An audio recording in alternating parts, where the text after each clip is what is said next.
CEO falls in love and gets waitress pregnant at a diner and discovers a secret that will change everything, including his company and relationship with his wife. But before we dive into the full story, let me know where you're watching from and what time it is. Now, subscribe to the channel and let's get started. Adam tapped the steering wheel with restless fingers, staring at the wipers flailing across the windshield. The rain came down in sheets, a near-constant roar that flooded the highway in reflective pools. He was already late getting home. Not that home felt much like one these days. His wife had wanted him at some flashy fundraiser, and he knew she'd unleash more complaints about his absence later. The truth was, he felt suffocated by the expectations and appearances that shaped every aspect of his life. Tonight, he needed a break from all of it. Rivulets of water streamed down the side windows, making the road ahead blur into a hazy darkness. He almost missed the faded billboard that advertised a small diner a mile off the interstate. On impulse, he took the exit, deciding that a cup of coffee and a quiet corner might grant him the pause he desperately craved. The sign outside read Doris's Diner, flickering with a neon glow that fought hard against the deluge. The parking lot was nearly empty except for a couple of battered trucks and a lone sedan. Adam pulled into a spot close to the entrance and cut the engine. He watched the diner's lights for a moment, thinking how warm they looked compared to the cold droplets hammering his windows. Inside, the place was old-fashioned in a comforting way. The booths were upholstered in red vinyl, and the walls were lined with framed photographs of local events and smiling faces from another time. A soft bell tinkled as he pushed the door open, bringing in a swirl of chilly air. A waitress standing by the counter turned at the sound, wiping her hands on a small towel. She had tired eyes and a hint of worry creasing her forehead, but she smiled anyway. "Welcome," she said, her voice gentle. "Coffee, please," Adam murmured, removing his wet overcoat and shaking off a few drops. He glanced around, noticing the mismatched chairs, the hum of the overhead lights, and the sweet smell of something fried in the air. The place was nearly empty at this hour. The waitress directed him to a booth near the window. "I'll bring it right out," she said softly, catching his eye with a hint of curiosity. Adam slipped into the booth, exhaling as if he'd been holding his breath all day. At his office, everything was harsh fluorescent lighting and sharp angles, no warmth or comfort. In his large house, the silence was even colder. Here, though, there was something undeniably inviting about the soft hum of the ancient jukebox and the comforting swirl of steam from behind the counter. Moments later, the waitress returned with a steaming mug and placed it before him. "Let me know if you need a refill," she said. Her name tag read Luna. He offered a polite smile. "Thanks. Luna, is it?" She nodded, allowing a flicker of relief to cross her features, as if she was glad to be acknowledged.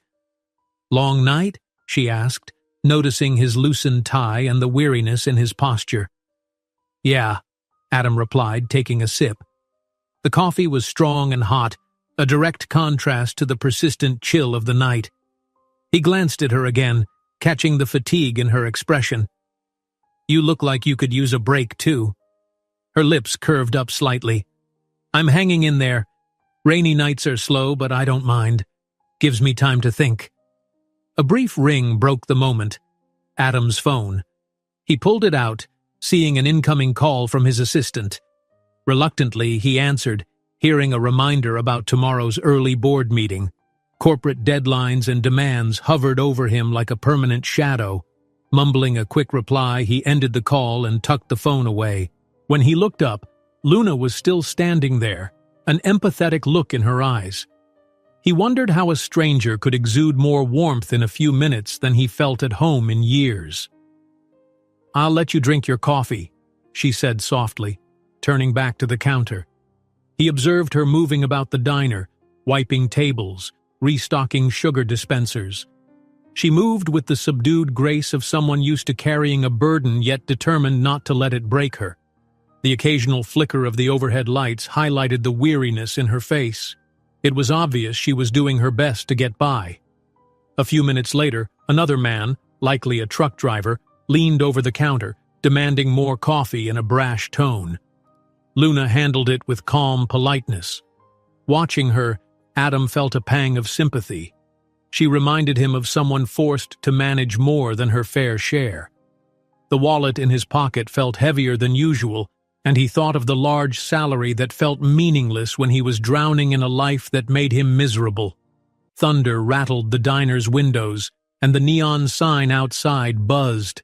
Adam sipped more coffee, each sip grounding him, as though bridging his high-powered world with this simpler, honest space.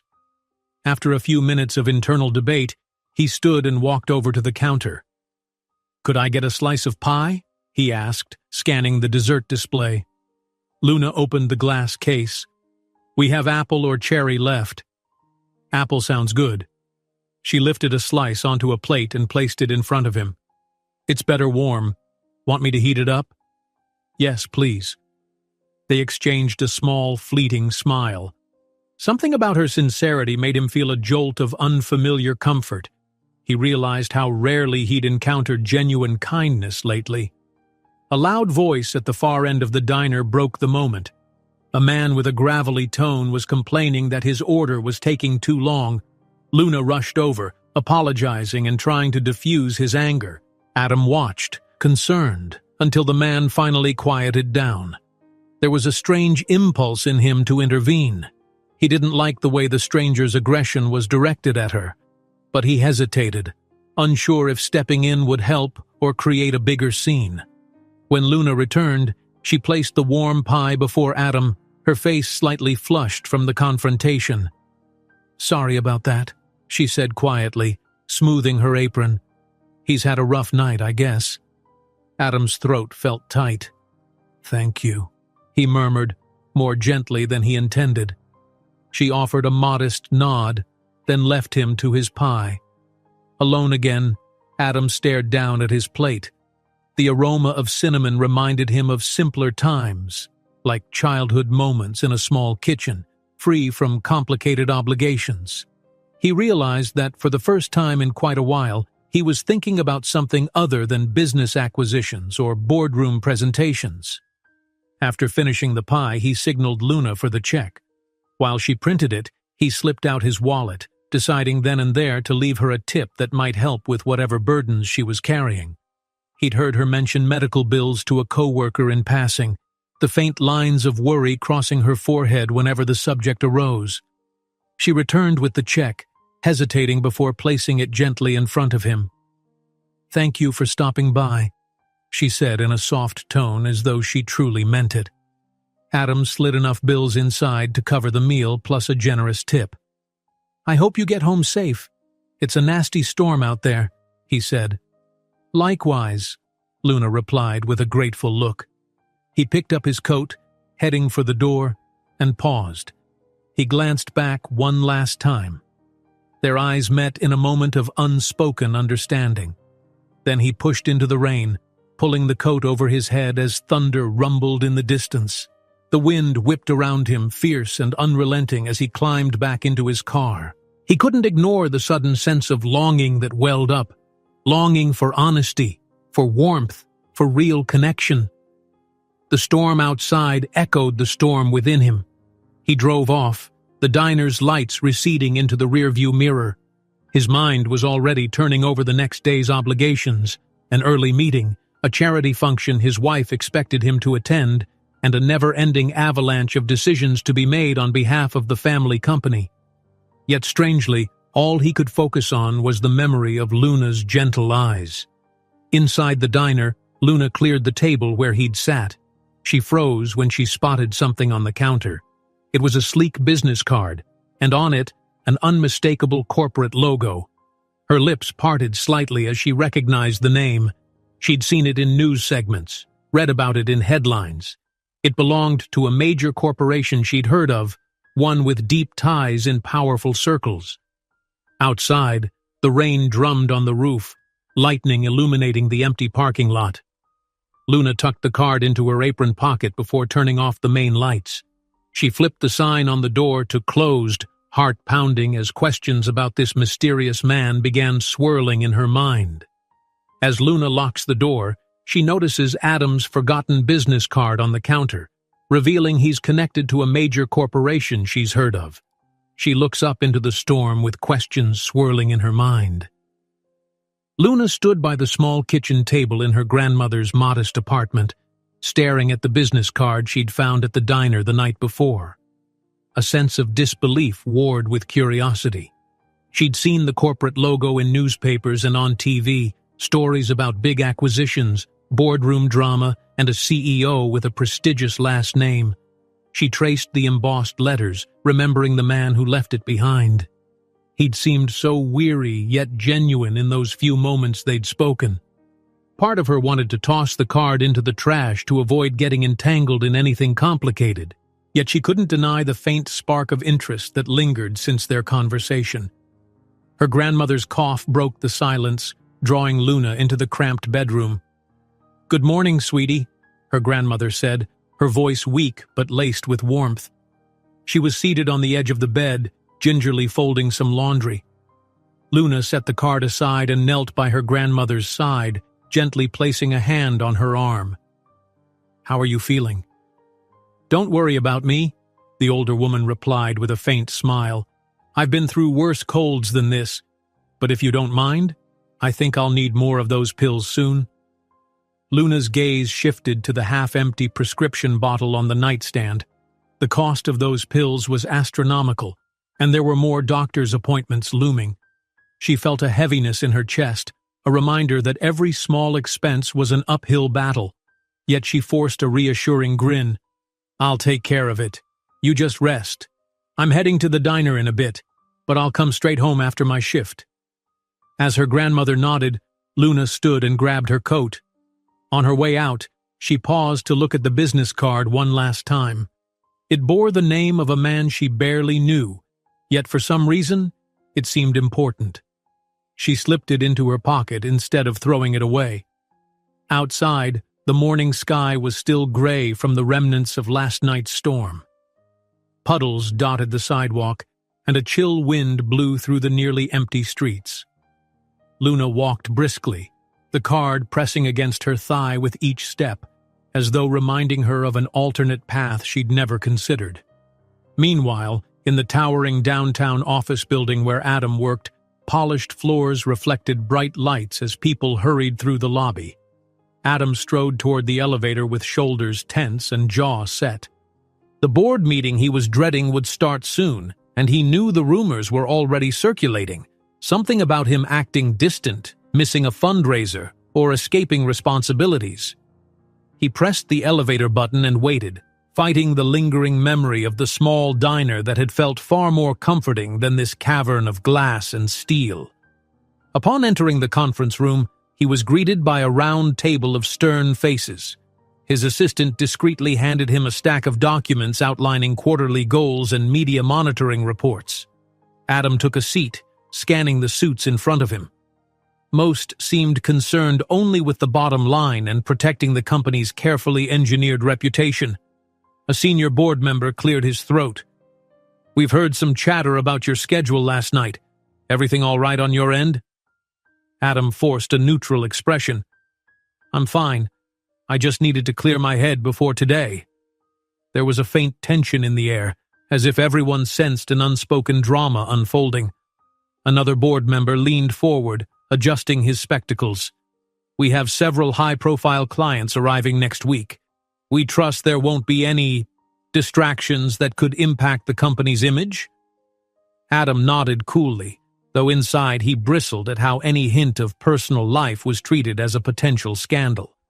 "My focus remains on the corporation. I'll handle whatever arises." Despite giving them all the right words, Adam felt uneasy. He hated that so many eyes were on him, dissecting his every move. When the meeting adjourned, he lingered behind, glancing out the floor-to-ceiling windows at the cityscape below. His phone buzzed, another reminder about philanthropic commitments he was supposed to attend alongside his wife. But the memory of that fleeting moment of authenticity at the diner tugged at his thoughts. At lunchtime, back at Doris's diner, Luna was refilling salt shakers when she felt the telltale ache in her feet. She'd worked several days straight without a real day off. The diner was unusually quiet for midday, though a few regulars sat scattered around, chatting over cups of coffee and plates of fries. She took a quick break in the back, inhaling the aroma of grease and bacon.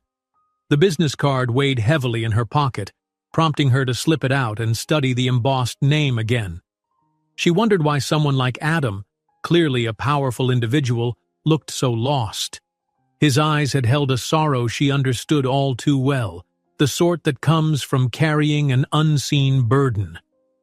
Later in the afternoon, Luna headed home to check on her grandmother, then returned to the diner for the evening shift. Around sunset, the clouds thinned, revealing streaks of pink and orange across the sky. She wiped down the chrome stools at the counter, humming a quiet tune. The bell above the door chimed, and she turned with a ready smile, expecting a local face. Instead, she found herself looking into the same pair of tired eyes from the night before. Adam closed a sleek umbrella and shook off a few droplets before stepping inside. He glanced around, relieved to see the same warm interior. His gaze settled on Luna. "Back for more coffee?" she asked, her tone light but with a trace of surprise. He brushed a hand over the collar of his coat. "I guess I couldn't stay away," he admitted quietly, taking a seat at the counter. "Long day. Meetings. I needed a place that felt normal." Luna poured him a fresh cup, noticing the tightness in his face. "Rough one, huh?" He took a sip, nodding slightly. "Yeah, you could say that." She stayed near, wiping a few specks of coffee off the counter. "Everything okay at your job?" He looked up, saw the sincerity in her eyes, and found himself opening up more than he usually would. "It's a high-pressure environment.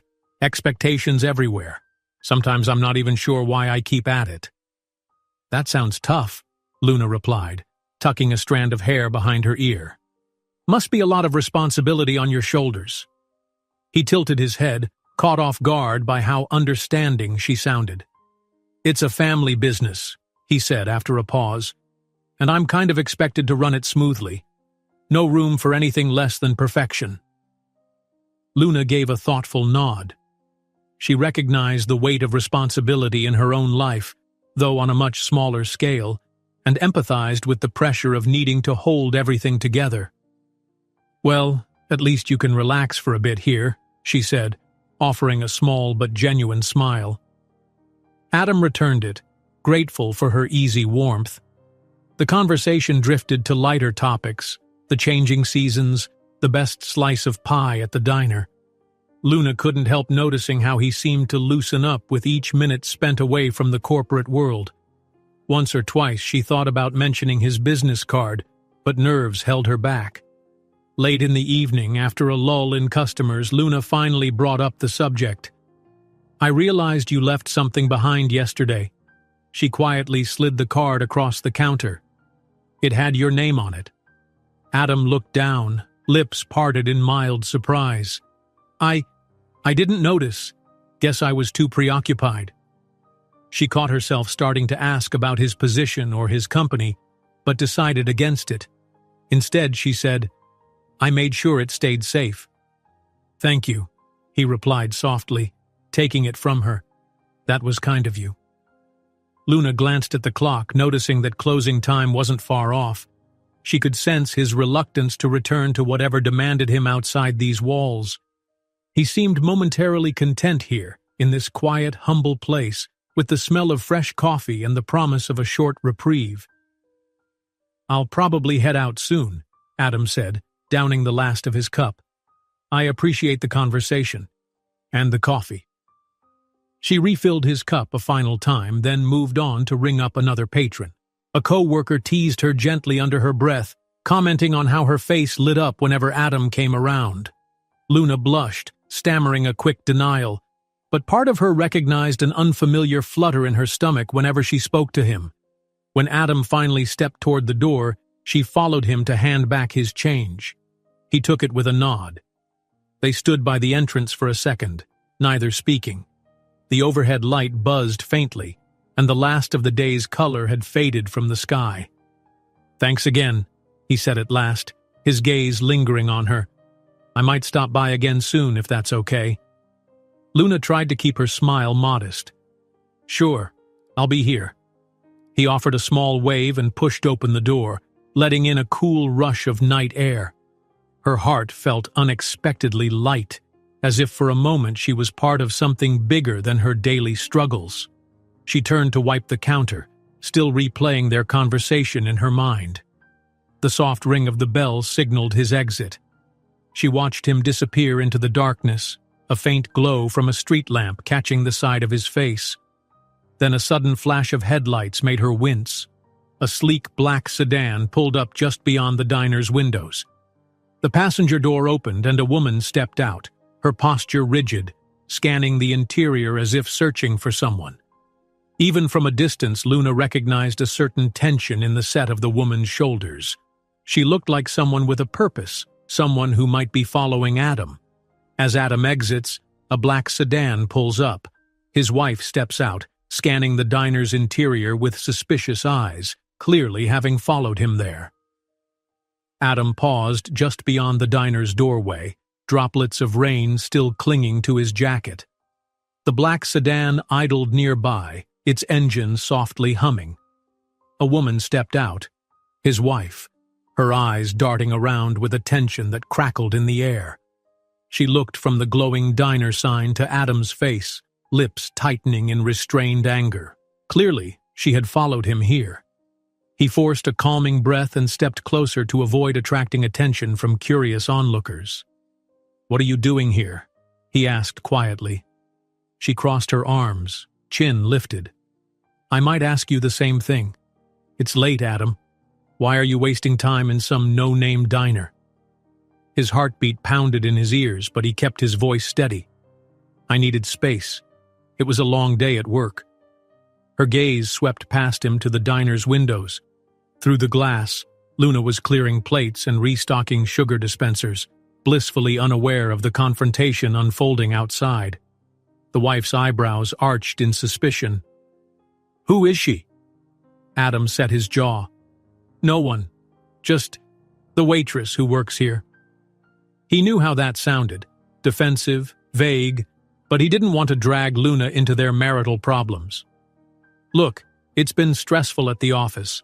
I stopped in for coffee, that's all." She stared at him, eyes flickering with doubt, then exhaled sharply. "Get in the car," she said, jerking her head in the sedan's direction. "We need to discuss this at home, where people aren't staring." Adam glanced back at the diner window one last time. He could see Luna lifting a tray, eyes cast down, likely unaware anything was amiss. Reluctantly, he slid into the passenger seat while his wife shut her door with a decisive thud. The driver eased away from the curb, merging onto rain-slicked streets in tense silence. She eventually broke it, her voice low and scathing. "You do realize that if the press got wind of you sneaking around, it would tarnish everything we've built? You can't just wander off to random places anymore." He wanted to snap back that their marriage was built more on convenience than real unity, but he held his tongue. "I'm not sneaking around," he managed instead. "I just needed a moment to think." Her mouth tightened. "Think about what? That board meeting you almost slept through? The charity event you skipped?" She shook her head, frustration radiating from every syllable. "Stop embarrassing me, Adam." He didn't respond, just stared out the window as the city lights blurred by. When they reached their gated home, he stepped out without a word. Inside, the house felt cold and cavernous, the polished floors reflecting the subdued light of a single lamp she'd left on. He thought of the diner's warm hum and how different it felt compared to this silent, pristine emptiness. The next morning, Adam arrived at the office for a round of executive meetings. There was an undercurrent of speculation among the directors. Glances darted in his direction when they thought he wasn't looking, and hushed conversations died whenever he passed. He'd felt singled out before, but this was worse, like everyone was whispering about a developing scandal. Deep down, he suspected certain individuals were eager to undermine him. It was just how this world worked: sense any weakness and pounce. By lunchtime, he realized how relentless the rumors had become. As he walked to his office, he overheard two junior managers discussing the mystery woman he'd been seen with. He turned a corner and spotted his assistant texting rapidly, then looking up with a startled expression. Adam's temper flared, though he kept it hidden behind a mask of composure. If they only knew how innocent the diner visit had been. Meanwhile, at Doris's diner, Luna was trying to stay focused.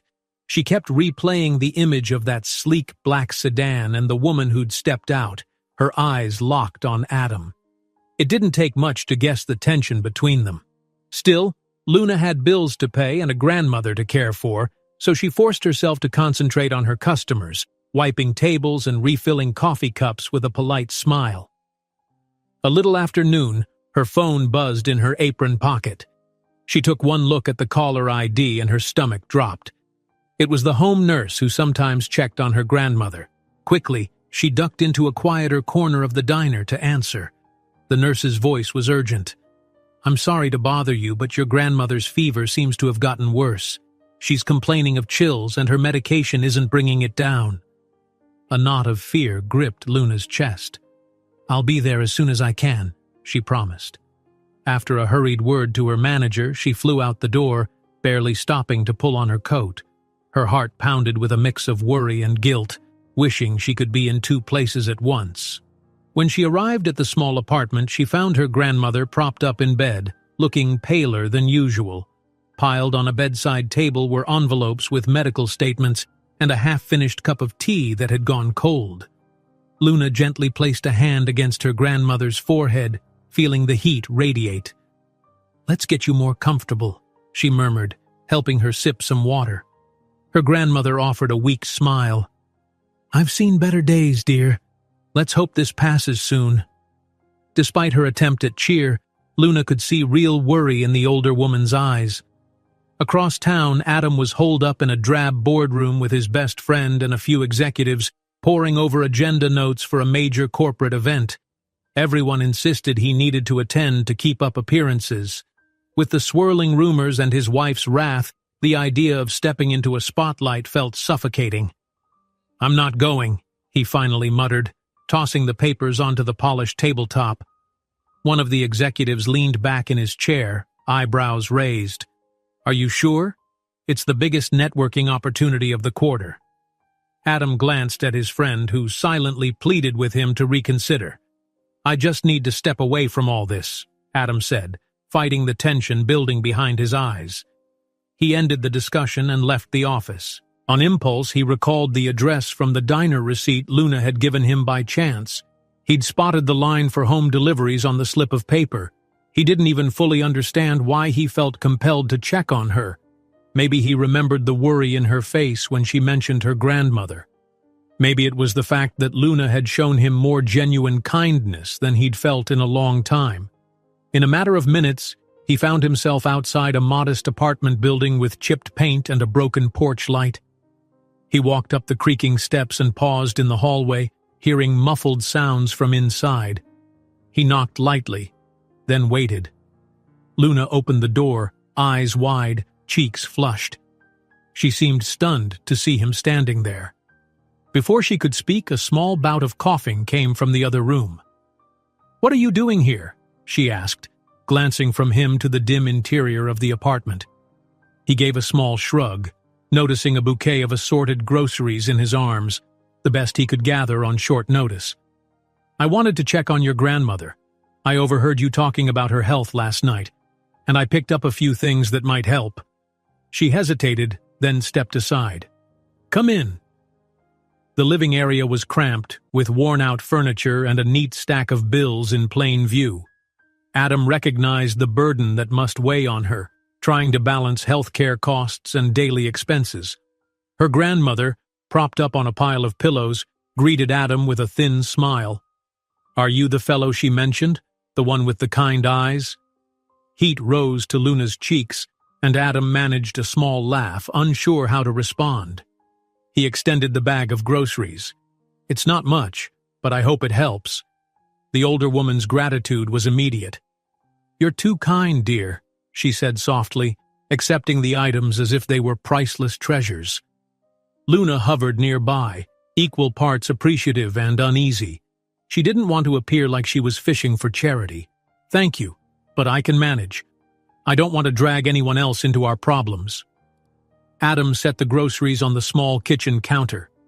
"I understand," he said gently, noticing the protective pride in her tone. "I just wanted to help in any way I could." While they spoke in hushed voices, Luna's neighbor peeked out from behind a half-open door across the hall, curiosity written all over her face. This was the kind of neighborhood where small events became big gossip. Luna saw the inquisitive stare and closed the apartment door quietly, hoping to keep rumors at bay. Adam's eyes drifted to a dusty trunk in the corner of the living room. It looked like it hadn't been opened in years.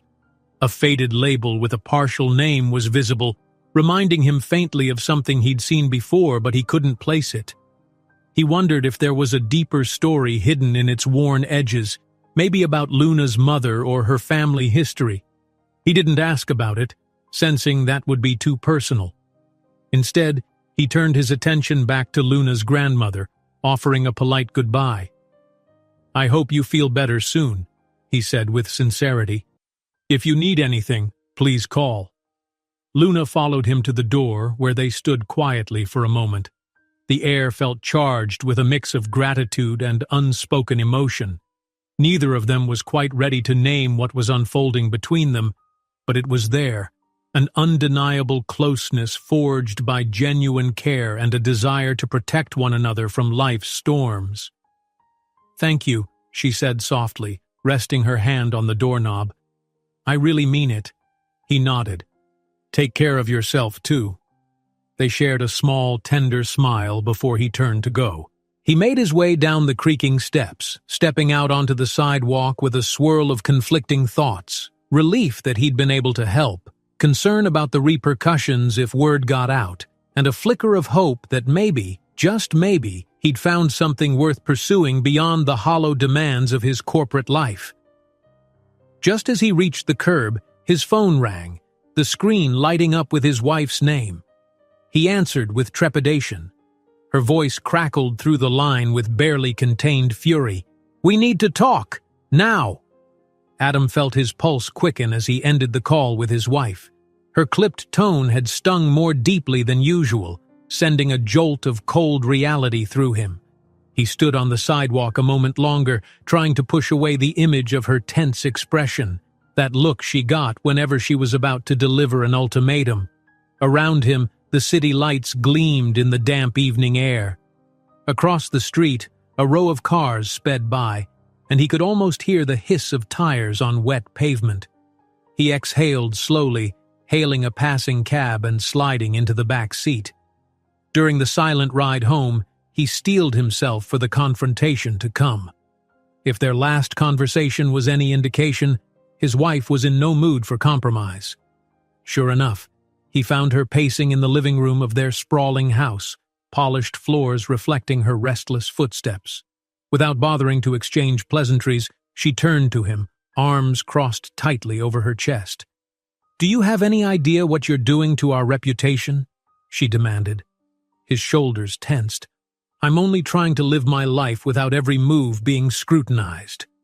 She scoffed, the sound echoing in the large space. "You think it's just your life you're risking? I've heard whispers from the board.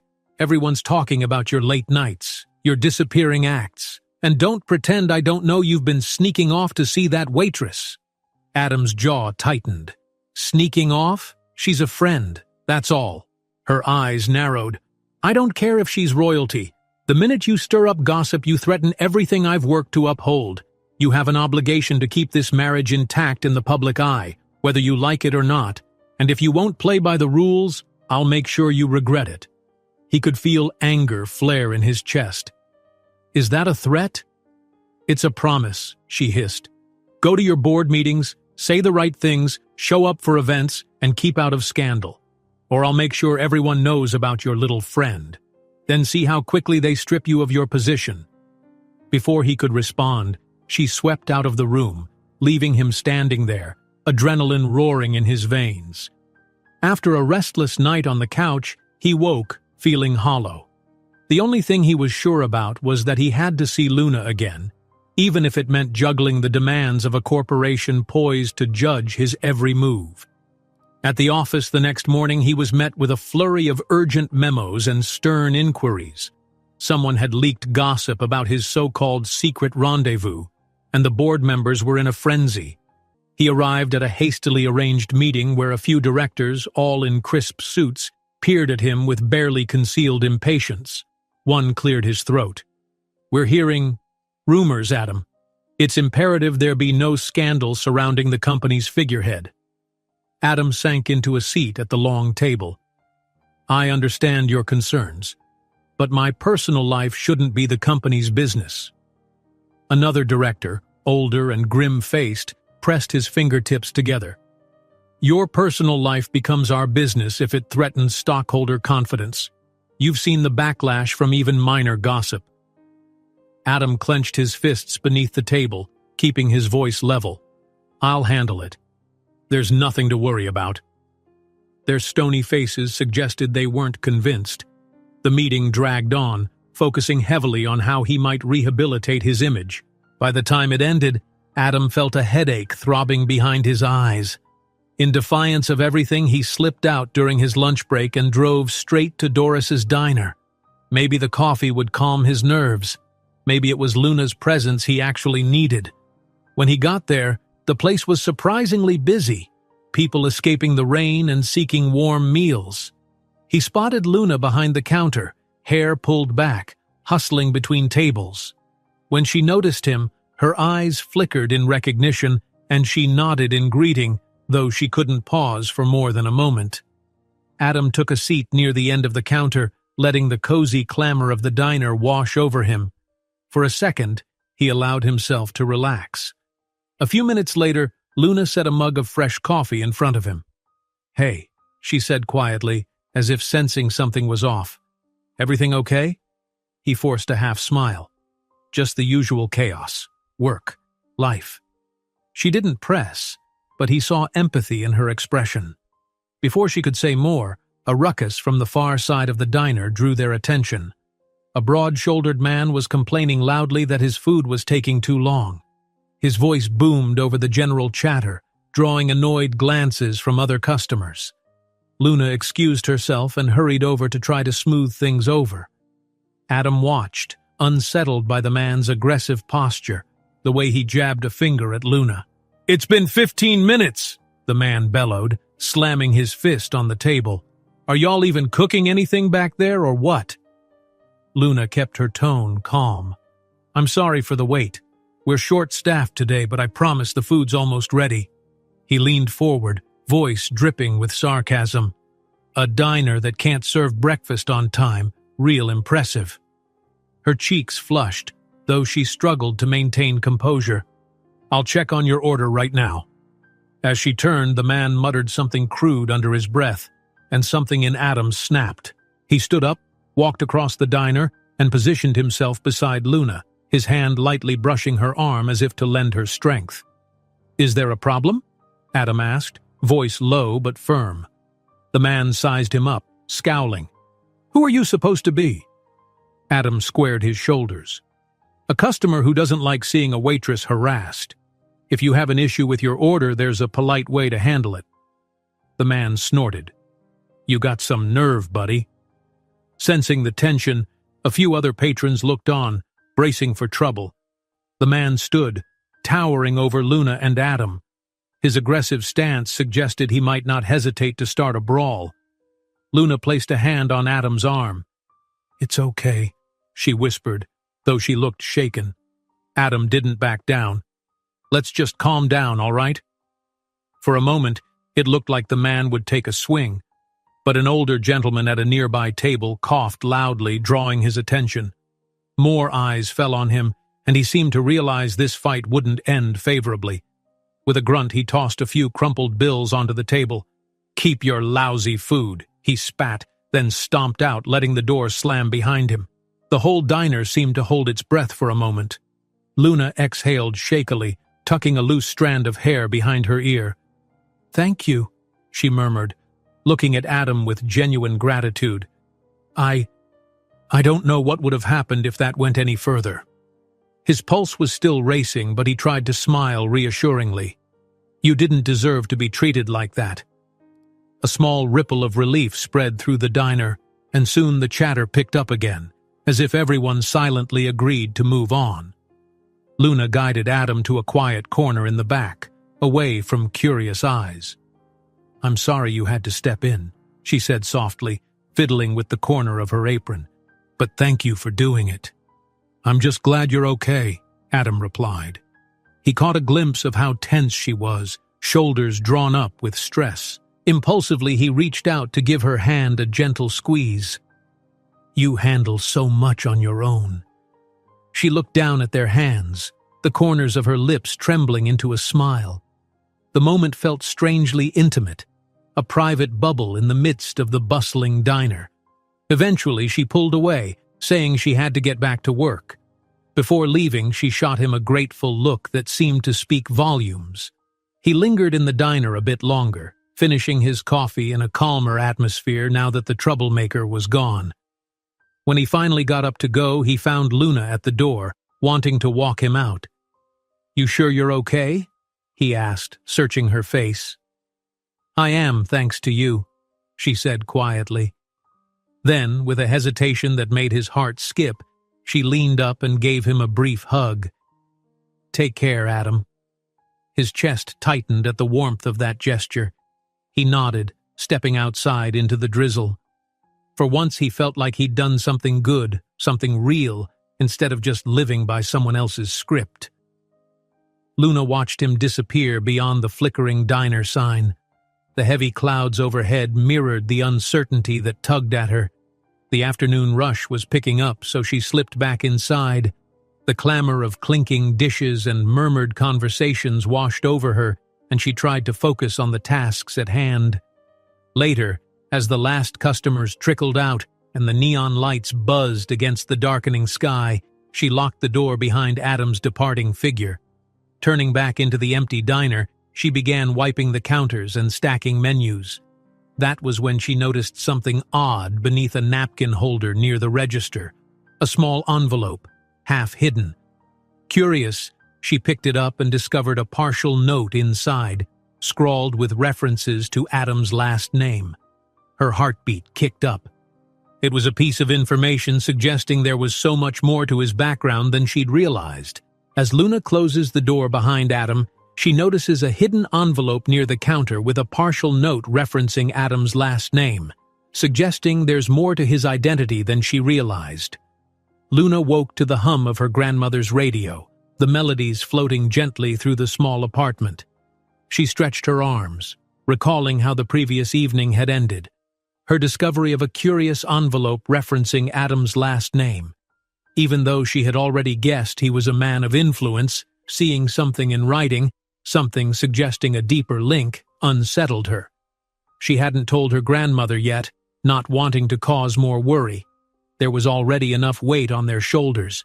After making sure her grandmother had her morning medication, Luna slipped out the door, determined to visit the local library on her way to work. She gripped the mysterious envelope in her bag, her thoughts spinning. She knew her mother had died when she was young, leaving little behind except a few photographs and scattered papers.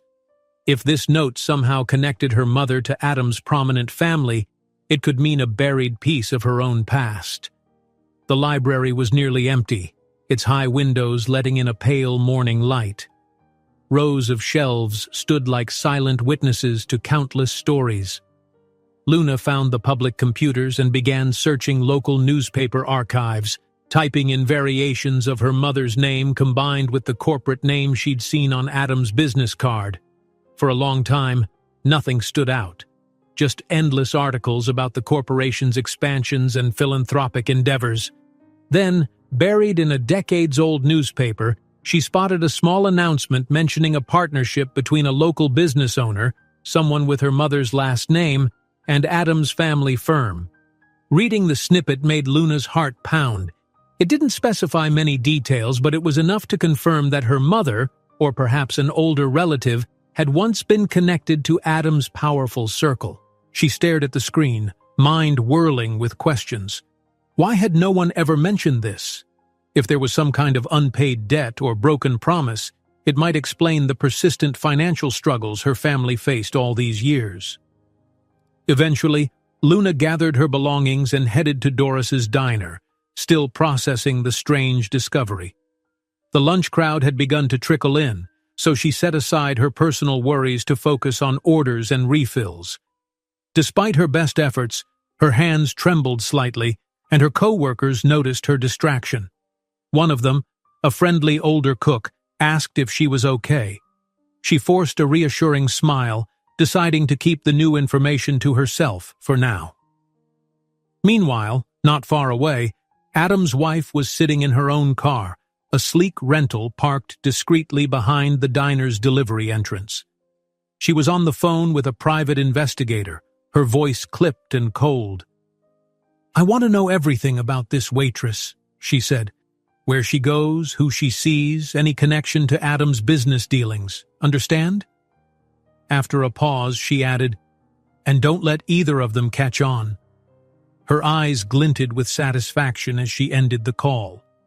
If Adam insisted on pushing boundaries, she would push back, ensuring she stayed one step ahead. Though she tried to keep this operation hidden from Adam, part of her hoped the threat of exposure would be enough to scare him away from any further entanglements. Back in the diner, Luna felt a tingle at the back of her neck as she worked. She found herself glancing at the windows, a vague sense of being watched prickling under her skin.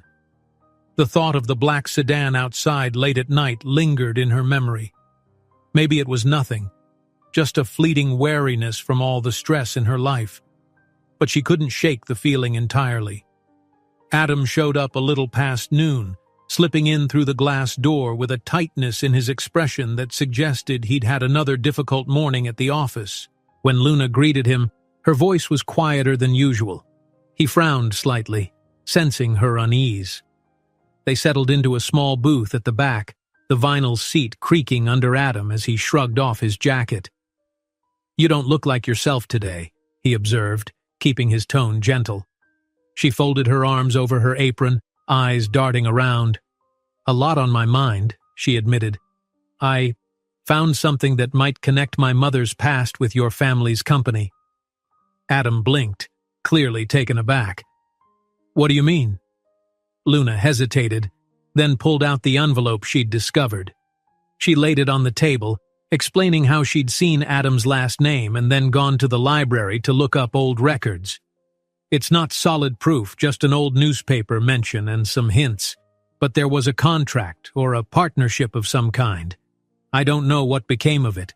He picked up the envelope, scanning the partial note with a furrowed brow. It referenced a file number, a date, and a last name that matched Luna's. "I vaguely recall my father mentioning a dispute from years ago," he said slowly, "but I was too young to understand." A busboy approached to refill their water glasses, forcing them to pause the conversation. Once he left, Luna lowered her voice. "There might have been an unpaid debt or settlement that never came through. My mother died too early to tell me herself. If it's true, it could explain a lot about why we've struggled all this time." Adam nodded thoughtfully, slipping the envelope into his pocket. "I'll try to talk to some of my relatives, see if they remember anything." A flicker of relief crossed her face. "Thank you," she whispered. Despite everything, she was glad not to be facing these mysteries alone. Unbeknownst to them, a nondescript man in a booth by the window watched their exchange. He pretended to scan a menu, though his gaze flickered toward the couple far too often. His phone rested just out of sight, camera angled discreetly in their direction. Across the street, Adam's wife had agents quietly gathering information, fueling her simmering anger. After they finished lunch, Adam insisted on driving Luna back to her grandmother's place on his way to yet another tense meeting. She agreed, but only if he wouldn't linger. The last thing she wanted was for her neighbors to label her as the subject of scandal. In the car, they talked about small things: the weather, a local festival happening in a few weeks, anything to lighten the mood. But just beneath the surface lay an undercurrent of anxiety. When they pulled up at the old apartment building, Adam parked in a side street, away from prying eyes. He turned off the engine and faced Luna. "If you need help, money or anything else, please let me know," he said quietly. Her cheeks warmed. "I appreciate that, but I can manage. I just want to figure out the truth about this partnership. If someone's owed something, it shouldn't be buried." He nodded, a spark of determination in his gaze. "I'll see what I can uncover." They stepped out of the car, exchanging a quick, awkward goodbye. Even though they had grown closer, each still felt the barriers imposed by Adam's marriage, by the corporate pressures closing in, and by the unspoken tension of crossing lines neither had meant to cross. Luna waved softly as Adam pulled away. She made her way inside to check on her grandmother. The older woman was in her armchair, crocheting something with trembling hands. Immediately she asked how Luna was holding up, sensing the turmoil. Luna tried to reassure her, mentioning only that she was researching a potential link to her mother's past. Her grandmother's eyes seemed to flicker with old memories, but she didn't say much, only offered a weary sigh. Later that evening, once Luna finished her second shift at the diner, Adam surprised her by calling. He'd done a preliminary ask around the office. Nothing official, just quiet inquiries about old files and deals from the company's early years. "Nobody's saying much," he told her, "but I'm not giving up." Their conversation was short, overshadowed by the knowledge that they were treading on dangerous ground. Adam's wife, the press, the board, so many forces wanted them apart. Even so, they clung to each word, that slight sense of hope that maybe the truth could set things right. They said goodbye, each hanging on the sound of the other's voice a second too long before the line went dead. Luna locked up the diner, stepping onto the deserted sidewalk, her breath forming faint clouds in the cool night air. Street lamps buzzed overhead, casting a dim glow on the puddles from an earlier drizzle. She glanced around, exhaling a bit shakily.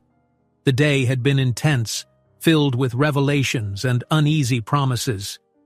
As she began walking, she heard an engine's rumble and turned to see headlights approaching. For an instant, she thought it was Adam again, maybe coming back to offer comfort. But then her heart lurched. The black sedan crept toward her, the same menacing vehicle she'd seen before. It halted a short distance away, engine still running. She froze as the rear window rolled down, revealing a familiar face. Adam's wife. The woman's expression was set in a mask of grim determination, her eyes dark with resolve. In that moment, Luna felt the weight of the world tilt, the undercurrents of secrecy and danger rising to the surface. In the darkness, the same black sedan reappears. A window rolls down, revealing Adam's wife watching them together, her expression resolute and cold. A cold wind rustled through the nearly deserted street as Luna stood on the curb outside the diner. The black sedan remained parked just a few steps away, its engine idling in low, rumbling pulses. Inside, the silhouette of Adam's wife was unmistakable. The window remained half open, and the pale glow from a nearby street lamp revealed the hardness in her gaze. Luna hesitated, heart pounding. She took a tentative step backward, unsure whether to approach or bolt for the safety of the diner. Before she could decide, the sedan door opened and Adam's wife stepped out. Her heels clicked against the wet pavement, echoing in the quiet of the night. "I was hoping to catch you alone," she said, voice poised and sharp. She wore a tailored coat that accentuated her confident posture, and her eyes flicked over Luna with cool calculation. "Since my husband insists on playing games, I figured you and I should speak directly." Luna exhaled, trying to keep her composure. "What do you want from me?" "Oh, I don't know," the woman answered, a slight sneer curling her lips. "Perhaps an explanation, or better yet, a promise to stay far away." A distant horn blared, and a car sped by, splashing water onto the curb. Neither woman flinched. Luna took another breath, meeting the wife's gaze as steadily as she could. I'm not trying to cause trouble. Adam's the one who came to my diner and we ended up talking. That's all." "Right," the wife said with a brittle laugh. "Just coffee and conversation with a billionaire CEO. Don't be naive." She shifted her stance, eyes narrowing. "I know what you're really after. Your mother's so-called claim against the company, some old contract you think entitles you to a payout." Luna stiffened. She could almost feel her pulse in her ears. "I don't want money I'm not owed. I just need to understand what happened." And Adam offered to help. "Adam has enough responsibilities without cleaning up someone else's tragic little backstory," the wife snapped, crossing her arms. "We have an image to protect. He's obligated to uphold certain standards. He's married to me, and I won't let you or anyone else ruin us." For a moment, Luna felt a surge of anger at the insinuation that her entire life was nothing but a sob story. "With all due respect," she said in a trembling voice, "it's not your decision whether I look into my own family history, and Adam's old enough to choose what he wants to do." The wife's lip curled. "You'd be shocked at how quickly that attitude will change once you realize there's no future for you here. Stay away from him and from the corporation's affairs. If you don't, I'll make sure you regret it." She glanced toward the sedan, where the driver watched impassively. "This is your only warning." Without another word, she turned, slipped back into the car, and slammed the door. The sedan roared away, leaving Luna rattled on the sidewalk, her breath coming in shallow bursts. She hugged herself against the cold, replaying the confrontation in her mind. The threat clung to her like a stubborn shadow. Part of her wanted to tell Adam everything, but the other part feared what more trouble that might bring. She forced herself inside, flipping the diner's sign to closed. The hum of the overhead lights felt louder than usual as she cleaned tables and collected stray napkins. She replayed the nasty tone in the wife's voice, the surety in her threats. It left a bitter taste. Luna finished her tasks quickly and returned home, her shoes squeaking across the wet pavement. She arrived to find her grandmother already asleep, the lamp by the couch left on for her. She set her keys on the small kitchen table, catching sight of a pile of unopened mail. Bill after bill, medical statements, insurance disclaimers, always more than she could handle. She felt a wave of dizziness, pressing a hand to her forehead. Her body had felt off for a couple of days, fatigue that wouldn't subside, slight nausea in the mornings. She chalked it up to stress, but the symptoms were too persistent to ignore. That night, she tossed and turned, grappling with half-sleep that offered no rest. Her mind dredged up nightmares of corporate lawyers and shadowy figures knocking at the door. She woke before dawn in a cold sweat, determined to do something proactive. She had to rule out or confirm what had been nagging at her mind. By early morning, she was at a local clinic, waiting anxiously for a quick test. The sterile white walls and the faint smell of antiseptic only heightened her nerves. After a short wait that felt like hours, a nurse emerged holding a slip of paper, guiding her into a private area. The news was clear. Luna was pregnant. She stared at the nurse, her heart hammering. "Are you sure?" she managed. The nurse gave a sympathetic nod. "Yes. Judging by what you've told me, it's still early, but there's no doubt." A storm of emotions collided inside her. She felt an odd blend of surprise, fear, and a tiny spark of hope. She walked out into the morning light in a daze, hugging her coat around herself as if it could somehow protect her from the magnitude of this new reality. But that reality hit hard. She had no idea how Adam would react. She was barely managing to pay for her grandmother's care. What did this mean for the future? And if Adam's wife found out? She couldn't bear to think of that confrontation. Later, at the diner, her co-workers noticed something was off. She moved through the motions of taking orders and delivering plates, but her usual focus was scattered. Around lunchtime, she found a quiet corner to take a breath. Her hands shook as she scrolled through her phone, searching for Adam's number. If they had any chance of working this out, Whatever this was, he needed to know the truth. She summoned her courage and pressed the call button. It rang and rang, then went to voicemail. Luna swallowed, her mouth dry, and left a shaky message. Adam, hi. Can you call me back as soon as possible? Something's happened. It's important. Please.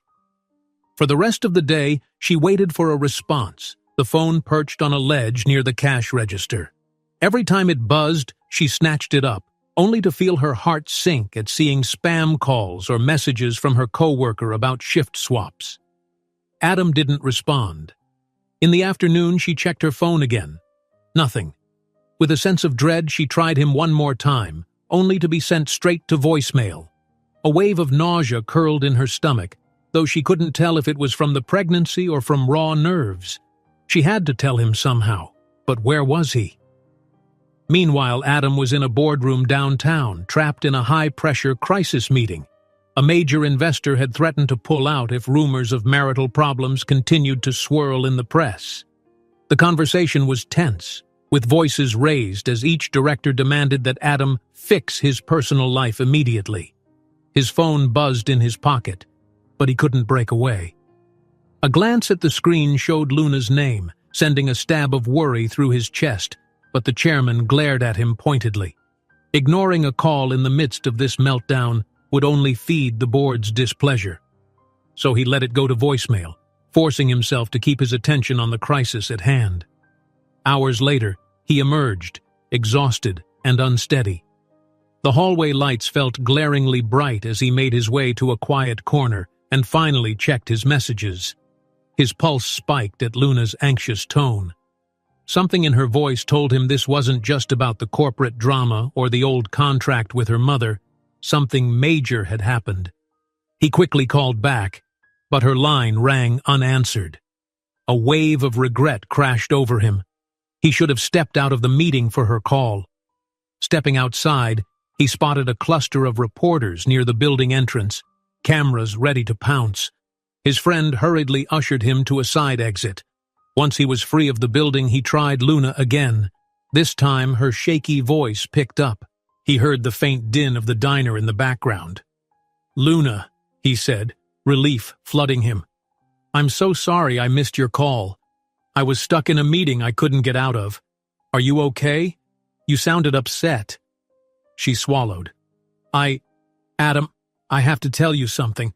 It's not the kind of conversation we can have over the phone. Tell me," he urged, voice low. "Please." She paused, hands trembling around the phone. Then in one breath she said, "I'm pregnant." Silence hung on the line, dense and electric. She could hear his shallow breathing, as if his mind was racing through 1,000 different scenarios. Her own throat felt tight.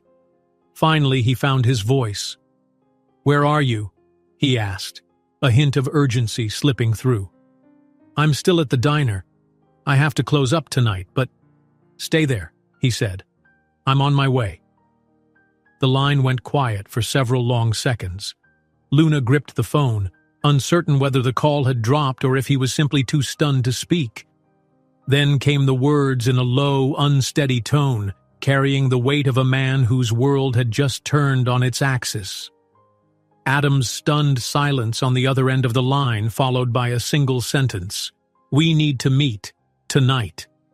Adam pulled up to the diner's parking lot late in the evening, the fluorescent sign flickering against the darkness. Rain-slicked pavement reflected the glow of streetlights, giving the whole scene a restless shimmer. His mind raced with 1,000 anxious thoughts, but one truth cut through them all. Luna was pregnant. A child, his child, was coming into a world already heavy with secrets and tension. He spotted Luna through the glass windows, cleaning a table in the otherwise empty diner. The bell above the door chimed as he entered, and she straightened up, meeting his eyes. He recognized the uncertainty written on her face, the quiet mix of fear and hope. Beyond that, he sensed something else, a resolve she hadn't shown before. Without speaking, he crossed the room and carefully placed a hand on her arm. "Are you okay?" he asked in a low voice, scanning her expression as though searching for cracks in her composure. She nodded, swallowing hard. I think so, she murmured. It's just a lot. They stood there for a moment, the diner's hum filling the silence. He took her hand and led her to the nearest booth. In that small, intimate circle of yellowish light, they sat facing each other, the weight of recent revelations palpable in the air. "Tell me everything," he said gently, reaching across the table to squeeze her hand. She explained her suspicions, the morning at the clinic, and the absolute certainty of the test result. Her voice trembled when she spoke of her grandmother's medical bills, her own fragile finances, and the terror of raising a child in the midst of chaos. Adam listened quietly, pain flickering in his eyes at how alone she'd felt through it all. "I'm so sorry," he whispered when she finished. "I never wanted you to bear this alone." Her shoulders sagged with the release of tension. "I know, but everything is so complicated. Your wife, the board, the press. I can't imagine how any of them will take this news." He grimaced, running a hand through his hair. "They won't take it well. But that doesn't matter right now. You and the baby come first." The sincerity in his voice caught her off guard, and a spark of relief lit her features. "I'll figure something out. I just need time to handle the fallout. I won't leave you on your own." She pressed her lips together, feeling a storm of gratitude and fear inside. The diner lights buzzed softly. Outside, a car sped past, headlights briefly illuminating their booth. The moment felt both vulnerable and strangely hopeful. Her eyes dropped to the tabletop. "What if it's too big for us to handle? Your family, your wife, the company, they're huge forces, and I'm just—" She trailed off, hands tightening into fists. He gently pried her fingers open, threading them with his. "You're not just anything. You matter. And if my family or the board try to dismiss you, they'll have to go through me first." She studied his face, noting the determination shining there. "You really mean that?" she said softly, a faint note of wonder in her voice. He exhaled.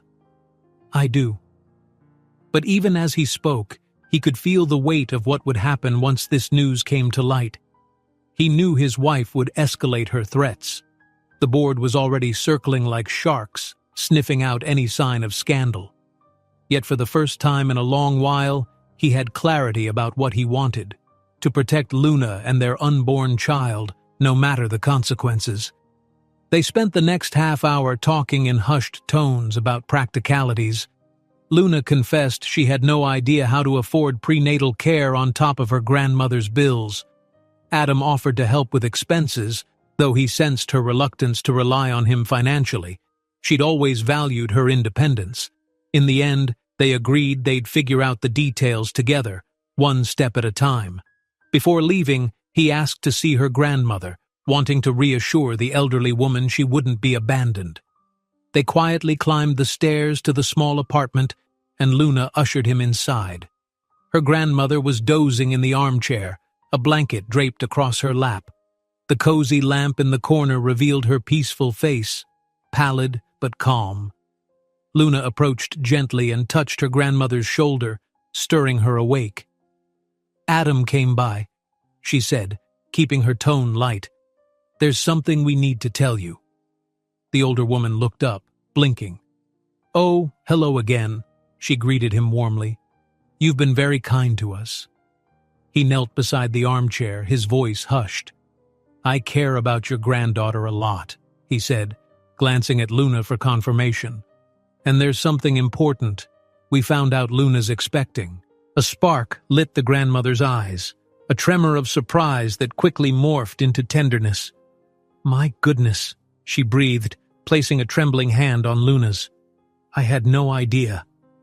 "We only just found out," Luna said, tears threatening to well up. "I'm sorry, Grandma. I know it's sudden." Her grandmother's thin fingers squeezed hers. "Don't apologize. This might be the greatest blessing our family's had in a long time." She turned to Adam, a mix of gratitude and uncertainty on her face. "You'll take care of her?" He looked her straight in the eye, voice thick with emotion. "I promise to do everything in my power to keep them both safe." The elderly woman nodded, and in that moment, Luna felt a fragile peace settle in her chest. For just a second, the looming battles with Adam's wife, the board, and the press faded away, replaced by the quiet warmth of home and the humbling reality of new life. But late that night, as Luna and Adam sat in hushed conversation, reality intruded. Adam's phone buzzed, and he glanced down to see multiple missed calls from his wife. A flood of text messages scrolled across his screen, each more frantic than the last. He let out a slow breath, tension returning to his shoulders. "She's not going to make this easy," he said, setting the phone on the coffee table. "I'm sorry." Luna clenched her hands together. "I expected as much, but we'll handle it, right?" He reached over, brushing a strand of hair behind her ear. "Yes," he murmured, though his voice wavered with the knowledge of what lay ahead. "We have to." In the following days, Adam tried in vain to placate the board, skipping out on certain gatherings to secretly meet with Luna or run errands for her grandmother. His wife's anger burned hot. She threatened to reveal every private detail of his life to the tabloids, stirring up outrage among shareholders.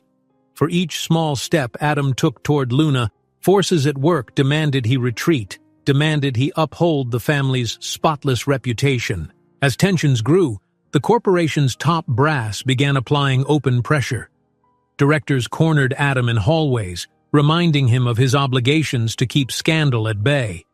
His father, who had been silent for months, abruptly sent him cryptic messages urging him to protect the family name. Meanwhile, Luna felt eyes on her wherever she went. A sleek car parked just down the block, a stranger who seemed too interested in her movements. Anxiety weighed on her like a heavy cloak. Despite these pressures, Adam managed to uncover new references to Luna's mother in the corporate archives, gleaning half-buried documents that indicated a serious contractual dispute decades before. None of the official parties wanted to talk, but the evidence proved something had gone awry. A partnership left incomplete, a debt never fully settled. One evening, Adam arrived at Luna's apartment with a handful of printouts. "I found proof your mother was integral to a project launched by my family's firm," he explained. "It looks like they cut corners and never gave her credit or payment." He hesitated, thinking of how damaging this could be if made public. "This might be what you need to fight for what you're owed." Luna took the pages, her eyes flicking over the typed lines. Relief and anger warred inside her. "It's more than I ever had before," she whispered, tapping a date on the page. "But it's still not enough for a legal case. We need more." He lowered himself onto the worn couch, exhaustion etched into his features. "I'll keep looking. I'll confront whoever I have to. This is bigger than just the money. It's about doing what's right." Outside, the wind picked up, rattling the window panes. Luna glanced at the baby photo on the mantel, her own infant face, cradled by a mother she barely remembered. She felt a fierce protectiveness surge inside her, for the child she carried and for the legacy her mother had never seen fulfilled. Night fell fully, wrapping the street in darkness. Knowing the precarious nature of his position, Adam eventually stood to leave. He pressed his lips to Luna's forehead in a gentle goodbye, then moved toward the door. She followed him, apprehension clear in her gaze. "You're sure you can do this?" she asked, voice trembling slightly. "I don't want you to lose everything." He turned back, cupping her face. "You and our baby are worth everything. No matter what happens, I promise I won't walk away." They lingered in the doorway, a moment of closeness against the storm raging around them. At last, he stepped out into the cool night air, giving her one last, longing look. The tension between public duty and private devotion pressed down on them both, but for now, they held onto each other's words like lifelines.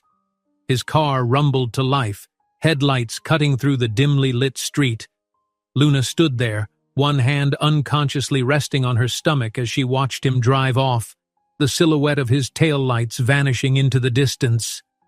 A swell of emotions rose in her throat: hope, fear, love, and a desperate plea that he would keep his promise. She whispered into the stillness, her voice carrying the weight of the life growing inside her. "Please don't let me down." Adam stood by the windows of the towering office building, his reflection overlapping the city skyline. He could feel the tension crackling in the air like static. In a few minutes he'd enter the boardroom and announce a decision that would change everything. His heart thudded against his ribcage as he imagined the directors' outraged faces, the inevitable questions, the accusations. But he'd made up his mind. He couldn't keep living a lie. A soft knock at the door stirred him from his thoughts. His closest friend in the company, the CFO, poked his head in. "They're all waiting," he said quietly, a trace of concern coloring his voice. "You sure about this?" Adam nodded, steeling himself. "I have no choice." When he walked into the boardroom, every seat was filled. Grim faces, hawk-like eyes watching his every step. The chairman sat at the head of the long table, tapping a pen against a stack of papers. In the hush of the moment, Adam forced himself to stand tall. "Thank you for coming," he began. He cleared his throat, then continued, voice firm. "I'll be filing for divorce." A ripple of disbelief spread around the table. Several board members exchanged looks, their expressions ranging from shock to anger. One of them, older and gray-haired, leaned forward. "Are you aware what kind of scandal this could cause for the company?" "Yes," Adam said, swallowing hard. "But my marriage it's over. It has been for a long time, and I refuse to pretend otherwise." An immediate clamor broke out, raised voices arguing, a few flustered exclamations. The CFO tried to speak up in Adam's defense, but the chairman cut him off with a sharp gesture. "We cannot afford the negative press, Adam," he said tersely. "Your wife has deep connections, philanthropic ties, and we all know how the media loves a juicy story. Have you considered the damage this will do to public trust in our leadership?" Adam's jaw clenched. "I've considered it all, but I'm not going to live in a sham marriage just to keep up appearances." One of the directors muttered something about shareholders. Another one demanded to know if rumors of his affair were true. Adam set his shoulders. "There's no affair," he said, voice trembling with suppressed frustration. "Yes, I've gotten close to someone, but only because my marriage was done long before she ever came into my life. We've been separated in all but name." The door suddenly burst open, and his wife strode in, flanked by her own legal counsel. Her face was set in furious lines, and she held a folder of documents. Adam's stomach lurched. He'd hoped to handle things privately, but it seemed she had other plans. "I can't believe you'd do this," she said, her tone carrying equal parts outrage and triumph. "You want a divorce? Fine. But I'm not leaving quietly." She dropped the folder onto the table. "I'm demanding a settlement that reflects everything I've invested in this marriage. And if I don't get it, I'm happy to expose every sordid detail of your behavior to the press." Adam could almost feel the board collectively holding its breath, like a pack of startled animals. He turned to his wife, forcing calm into his voice. "We can talk about this privately." She scoffed. "Why? So you can hush it up like the rest of your indiscretions?" "No, I think we'll settle this out in the open. After all, you're the one who said you're done pretending." The chairman tried to restore order, but the damage was done. Within minutes, half the board was talking over each other, some demanding that Adam step aside, others cautioning that the scandal would only worsen if they conceded to the wife's demands. She stood in the midst of it all, arms folded, looking more victorious than distraught. Adam felt a wave of nausea. He could imagine the headlines already. The wealthy CEO in a messy public split, rumors swirling about a pregnant mistress, and corporate skeletons rattling in the closet. Trying to form words, he finally said, "I'm sorry this is happening, but the marriage is broken, and I won't keep it up any longer."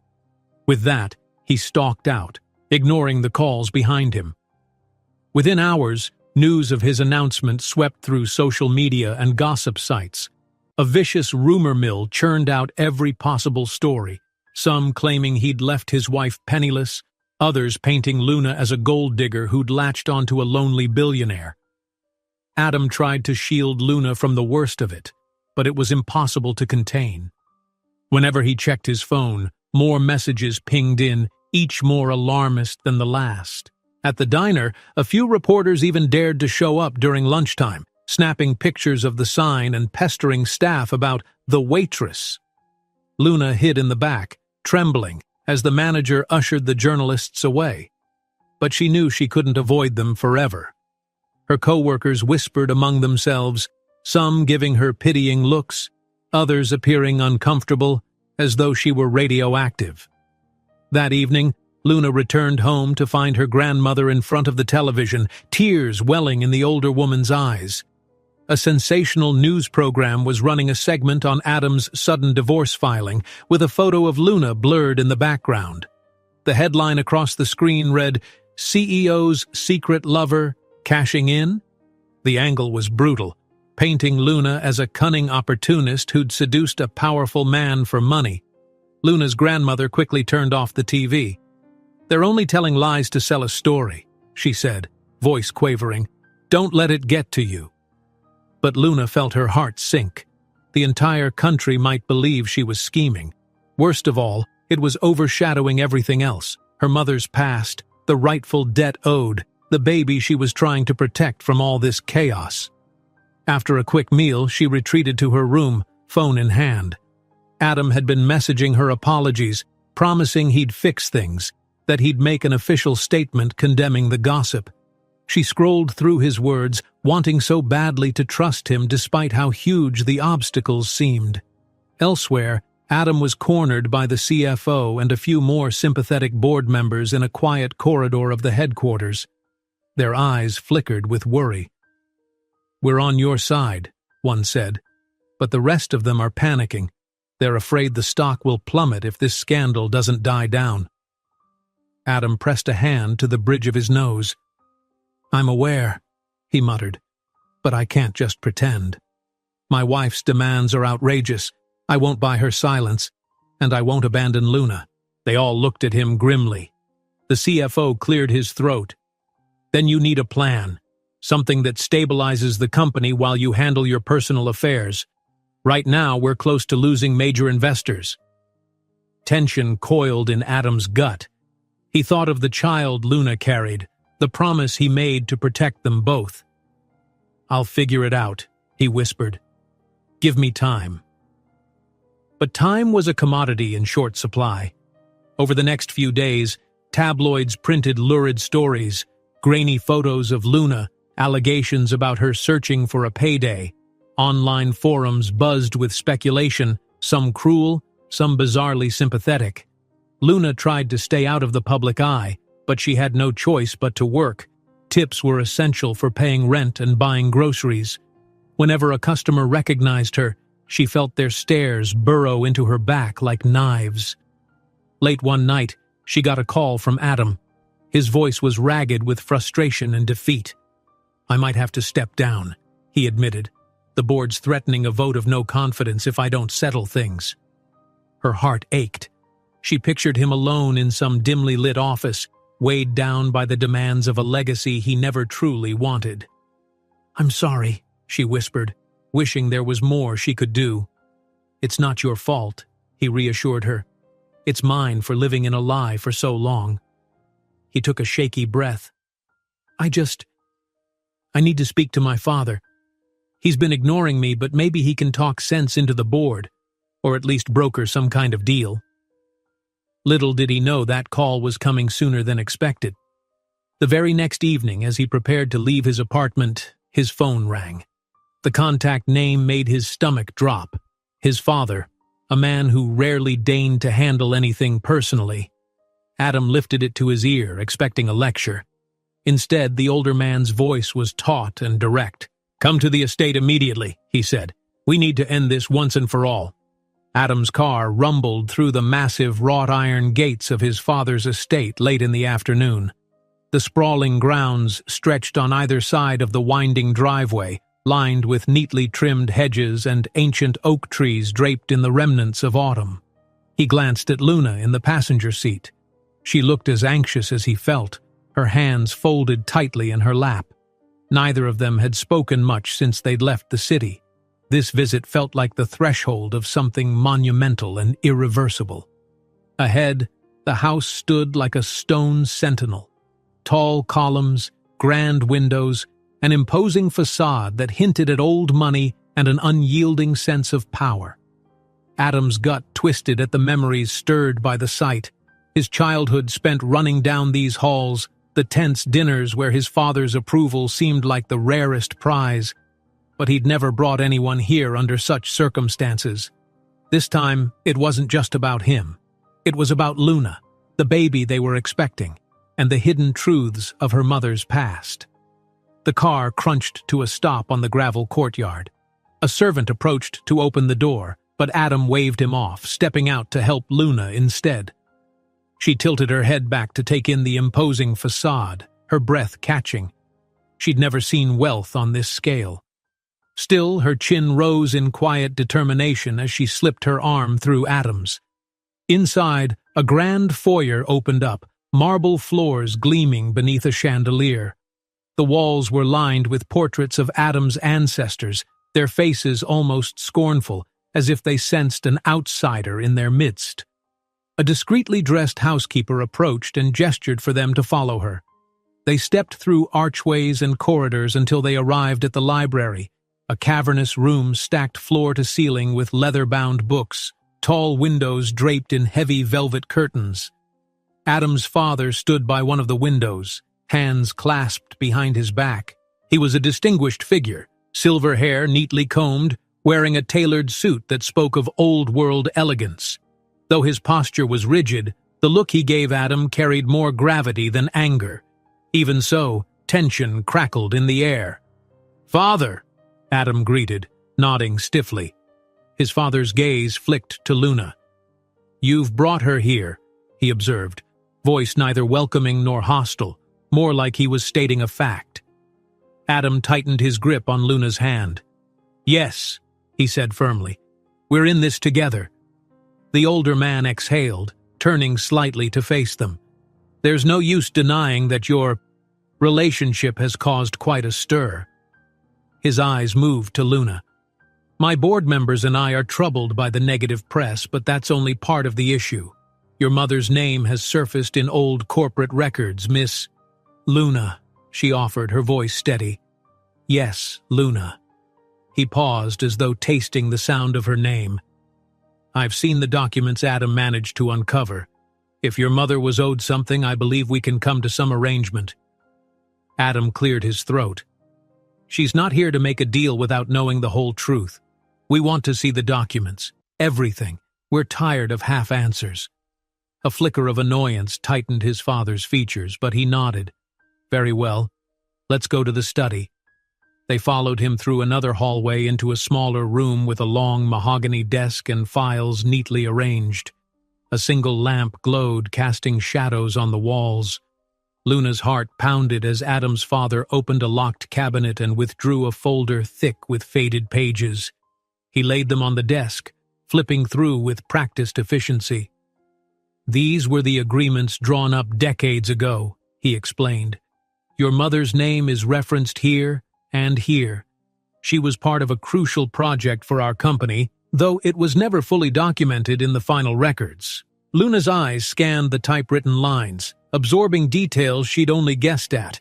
Her mother's role in designing or financing some aspect of a new product, references to a contract that suddenly ended.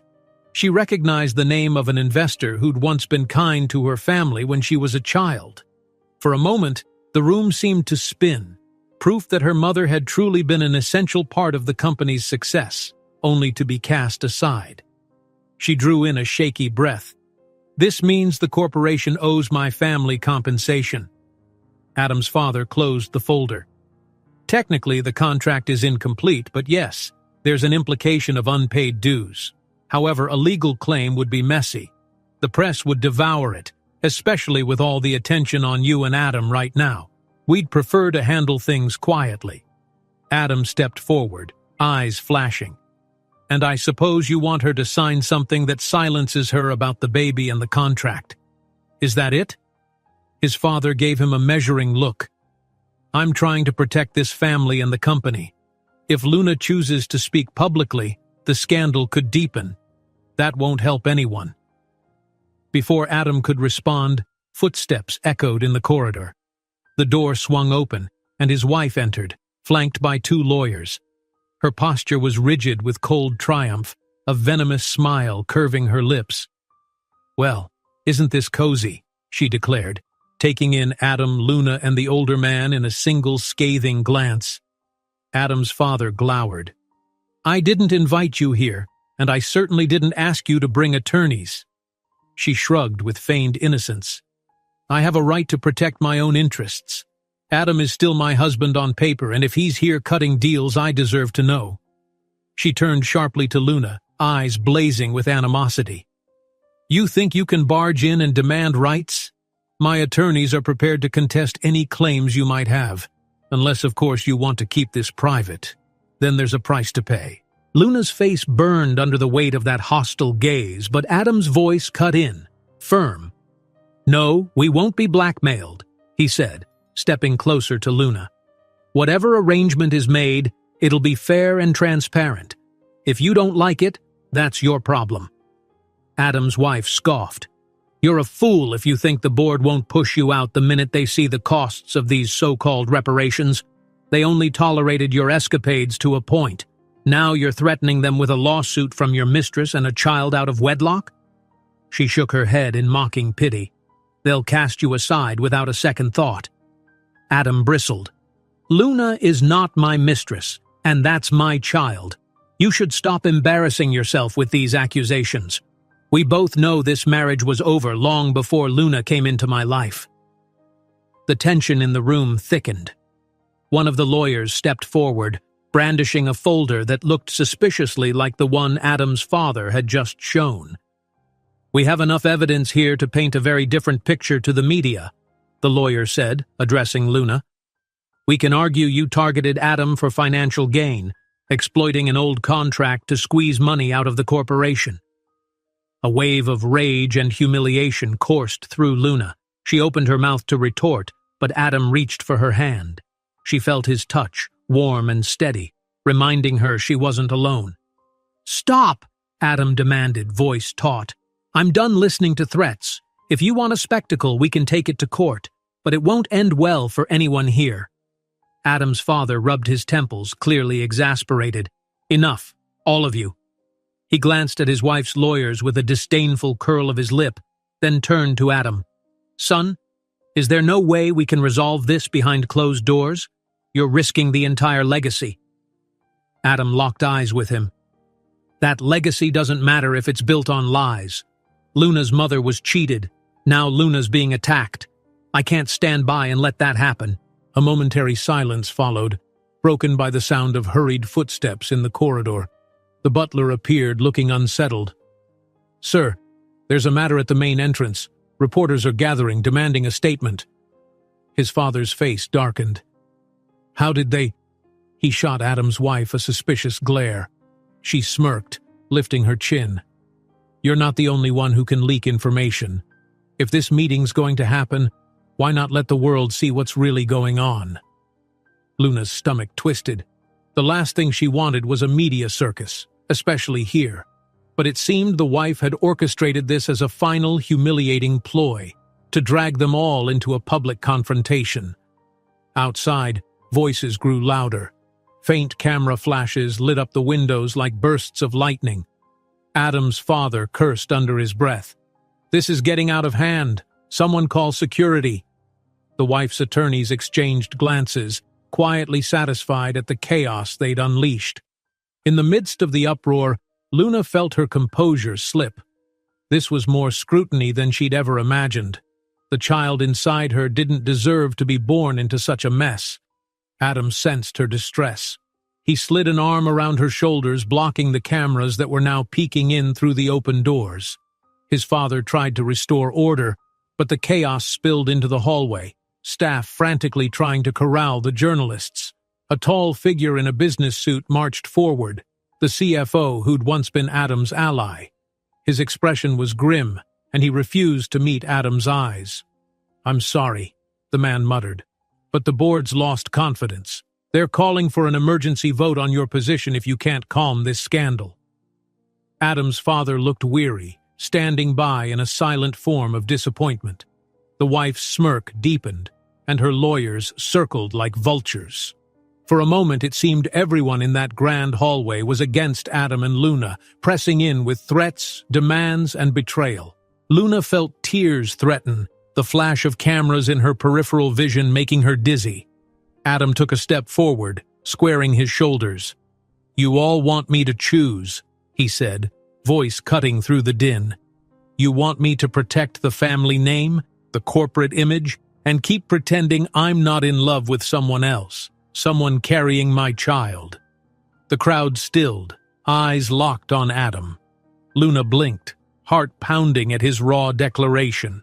She'd known he cared deeply, but hearing him say it there, in front of everyone, felt like standing on the edge of a cliff and choosing to jump. A hush fell over the scene. Adam's father looked as if he wanted to intervene but couldn't find the words. The CFO waited, uncertain, and the paparazzi outside craned their cameras. Adam's wife glowered, her expression a storm of disbelief. Adam took Luna's hand, lacing his fingers with hers. Then he lifted his gaze, addressing the entire gathering, his father, the board, the press beyond the door, and anyone else who would dare question him. Adam stands in the grand hall, torn between family loyalty, corporate obligations, and his resolve to protect Luna. He finally says, "I choose Luna," setting the stage for a decisive conclusion. Adam's declaration reverberated through the grand hall, echoed by the hush of onlookers. For a moment, no one moved. A light breeze drifted in from the open doors, stirring the opulent drapes. Cameras flashed, capturing the stunned expressions of board members, lawyers, and staff alike. Luna stood at his side, breath caught in her throat, pulse hammering. She had never felt more vulnerable, yet also somehow more certain of her path. His wife broke the silence first. "You choose her?" she repeated, voice dripping with disbelief and fury. Her eyes darted from Adam to Luna, hands clenched at her sides. "After everything we built, you'd just throw it all away for—" "Enough," Adam cut in, his tone subdued but resolute. "We didn't build anything real. You know that. It was all for show. I'm done letting fear and appearances dictate my life." She opened her mouth to argue, but Adam's father stepped forward, lifting a hand to quiet the room. "Everyone, please," he said, voice taut from exertion. "We can't continue this spectacle with reporters at the door." He glanced at the CFO, who nodded and signaled security to corral the press outside. Then, in a lower voice, he addressed the small gathering still in the hallway. "Let's handle this internally. Follow me." They moved into a private salon off the main corridor, away from prying cameras. The room was decorated with gilded furniture and heavy curtains that glowed with subdued light. Adam guided Luna to a seat on a brocade sofa, keeping one hand in hers. His wife stood off to the side, flanked by her lawyers, while Adam's father remained at the center like a judge presiding over a fraught trial. Clearing his throat, the older man spoke, eyes shifting from his son to the wife and back again. "The public scandal is out of control. Whether we like it or not, the press won't stop until they have their story. Adam, if you intend to finalize your divorce, the board demands a swift resolution. And if Miss Luna's mother was truly wronged, we owe her family a debt." One of the wife's lawyers scoffed. "She has no legitimate proof, just scraps of old paperwork." Luna's temper flared. "Scraps that show my mother contributed to the company's early success. Your files confirm it." Adam's father nodded slowly. "I've seen enough to believe it's real. Our reputation hinges on integrity, or what's left of it. We'll compensate Miss Luna as is fitting and rectify the past." He looked pointedly at the lawyers. "I expect your full cooperation to keep this dignified." The wife let out a mirthless laugh, stepping forward. "Oh, you'd love to sweep it under the rug. Adam thinks he can rid himself of this marriage, cover up his indiscretions, and come out looking noble. Well, I have demands of my own." She held up a sheaf of papers. "I won't sign a divorce unless I receive a settlement that reflects all I've invested in the family name." Adam's shoulders tensed, but his voice remained calm. "If that's what it takes, fine. I'll sacrifice a share of my assets to end this farce of a marriage, but you will not drag Luna or our child through your vendetta." Their gazes locked in a silent battle of wills. After a long pause, the wife tossed the papers onto a polished table. "I want an ironclad agreement. I won't be humiliated any further." Adam inhaled, then turned to his father, who looked wearier than ever. "I'll pay whatever penalty, but I'm standing by Luna, and I want it known publicly that her mother's contributions are recognized and settled, with an official apology from the company." A ripple of murmurs went through the small crowd. The CFO exchanged looks with a couple of other executives who had slipped in. They could almost see the fiasco of headlines they'd have to navigate, but Adam's father appeared to sense there was no alternative. "So be it," he said, his voice tinged with resignation. That night, legal teams worked into the early hours drafting documents. Luna, exhausted and overwhelmed, leaned against Adam in the salon while final details were hammered out in hushed conversations. She thought of her grandmother, waiting anxiously at home, and ached to call her, to share that there was finally a light at the end of this tumultuous tunnel. Adam stayed by her side, occasionally signing something, sometimes pausing to whisper encouraging words. The moment felt surreal, like standing in a storm's eye, calm at the center, but chaos all around. When the final clauses were set, Adam's wife signed her name with a flourish, then handed the pen to him. "I hope you're ready," she said, a strange mix of bitterness and relief in her eyes. "Because the world will judge you for this." He scrawled his signature. "I'm done worrying about what the world thinks," he replied quietly. After a tense handshake between lawyers, the wife swept out, leaving behind an uneasy silence. Adam's father lingered to place a formal apology letter in Luna's hands, an acknowledgement of her mother's role and a promise of restitution. The signature at the bottom was his own, along with the company seal. "I hope this helps," he told her, more gently than he had before. "We can't change the past, but maybe we can start making things right." Luna held the letter like a lifeline, tears burning at the corners of her eyes. "Thank you," she whispered. It means a lot to my family." The older man's face softened, as if a heavy burden had lifted. "Adam," he said, turning to his son, "you understand the board may still pressure you to step down. The settlement with your wife and the public apology will put us in a vulnerable position. Investors might not like it." Adam nodded. "If they want me out, I'll go. I only stayed as CEO this long out of obligation. Now I have more important things to focus on." He glanced at Luna with a quiet smile. "We'll figure it out." The next few weeks felt like a whirlwind. Headlines blared with news of the divorce settlement, accompanied by official statements confirming that a portion of the corporation's wealth would be used to correct past failings. Some tabloids feasted on rumors and sensational stories, but slowly, a counter-narrative emerged. Adam's willingness to own up to the company's mistakes, to break away from a hollow marriage, and to honor his commitment to a woman from outside his rarefied world. Luna spent her free hours helping her grandmother, finally able to schedule better medical treatments thanks to the influx of money the company had owed her mother all along. The apology letter gave them a sense of closure, though the emotional scars lingered. Adam dropped by their apartment regularly, sometimes bringing groceries, sometimes just offering a listening ear. Each visit felt like a small victory over the turmoil they'd been through. Meanwhile, Adam fought to stabilize the corporation. A faction of the board insisted on his resignation, but others respected the integrity he'd shown. In the end, a compromise was reached. He relinquished part of his power and stepped back from day-to-day operations. It was a bittersweet moment for him, surrendering a title he'd once believed defined him. Yet with Luna by his side, he discovered a new sense of purpose, no longer chained to endless demands and empty obligations. Months slipped by, and little by little the gossip subsided. A fresh chapter began to take shape, one in which Adam was free to walk into Doris's diner without glances of scorn or pity. People recognized him, sure, but many now saw a man who had chosen a different path, one led by truth rather than pretense. On a mild spring morning, the diner reopened with a new coat of paint, fresh signage, and an energized staff.